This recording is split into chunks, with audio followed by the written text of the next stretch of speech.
গতকাল থেকেই আমাদের বাড়ির পরিস্থিতি একটু ডিফারেন্ট। তোমরা জানো আমি তোমাদেরকে লাস্ট ব্লগে বলেছি যে আমার পিসি হসপিটালাইজড, মানে আমার সোনা পিসি, মেজো পিসি হয় আর কি। তো ওনার হিপ জয়েন্টের বল বাটি দুটোই ব্রেক হয়েছে অ্যান্ড উনি ভর্তি আছেন, অ্যাডমিট আছে হসপিটালে। So hi, this is Mouli, welcome back to another blog করার মতন মেন্টালিটি সত্যিই নেই। আমি গতকাল যেতে পারিনি কারণ আমার নার্সিং হোম হসপিটালে নিজের ট্রিটমেন্ট বাদে যাওয়াটা টোটালি রেস্ট্রিক্টেড। স্টিল আজকে আর কন্ট্রোল করতে পারলাম না কারণ কালকে অপারেশন হয়েছে, বাবারা ফিরেছে 12টার পর। ভোর থেকে মাই ছিল, এখন কাকিমার বাবা গেছে হচ্ছে ডক্টরের সাথে কথা বলতেন চেম্বারে, আর আমি পিসির কাছে যাচ্ছি বোনের সাথে। তো বোন বেরিয়ে গেছিলো একটু আগে, শরীরটা খারাপ করছিল বলে আমি ছিলাম, সব কিছু করে টোরে দিয়ে যেটুকু যা করার করে টোরে দিয়ে এসেছি। মন মেজাজ খুবই খারাপই আছে আজকে আর ভালো লাগছে না কিছু। যাই হোক, আজকে ব্রেকফাস্টটা স্কিপ হয়ে গেছে, তো বাড়িতে এসে খেলাম। আর সর্ষের একটা শাক, সজনে ফুলের যে শাক হয় সেটা ছিল আর কি, তার সাথে মাছ ছিল। তো আমি একটু মিষ্টি মিষ্টি করে মাছটা মাকে বানাতে বলেছিলাম কারণ কিছুই খেতে পারছি না সামহাও। তারপরে একটু শুয়েছিলাম 20 মিনিট মতন, কারণ বিকেলে আবার যাওয়ার প্ল্যান ছিল, বাট বিকেলে বাবা বললো আর যেতে হবে না তোকে। তো মা কাকিমা আবার গেছে, আর বাকিরা তো যাওয়া আসা করছেই, বাকিরা বলতেই 3-4জনই বেশি যাওয়া আসা করছি।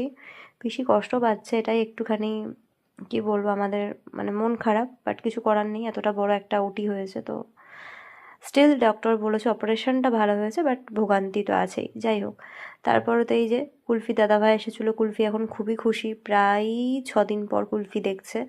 তাই জন্য কুলফি এখন কি করবে ঠিক করতে পারছে না। এই কদিন ওয়েডিং সিরিজটাতে কুলফির খুব কষ্ট হয়েছে স্পেশালি, কারণ আমরা থাকতাম না তো বেশিরভাগ টাইমটা, মানে অনেকটাই গ্যাপে গ্যাপে ও আমাদেরকে পেয়েছে, প্রায় 2-3 ঘন্টা পর পর, কখনো 1.5-2 ঘন্টা পর পর। ওর খুবই কষ্ট হয়েছে। এই কদিন আর এখন আপাতত কাজ ছাড়া সেরকম বেরোনো নেই, কাজেই বেরোতে হবে যা বেরোনো বা এমার্জেন্সিতে। তো ঠিক আছে, ফেব্রুয়ারি মাসটা না আমার কাছে খুব প্রিয়, ফেভারিট একটা মাস, বাট কীরকম সব হয়ে গেল যেন এই মাসটাতে।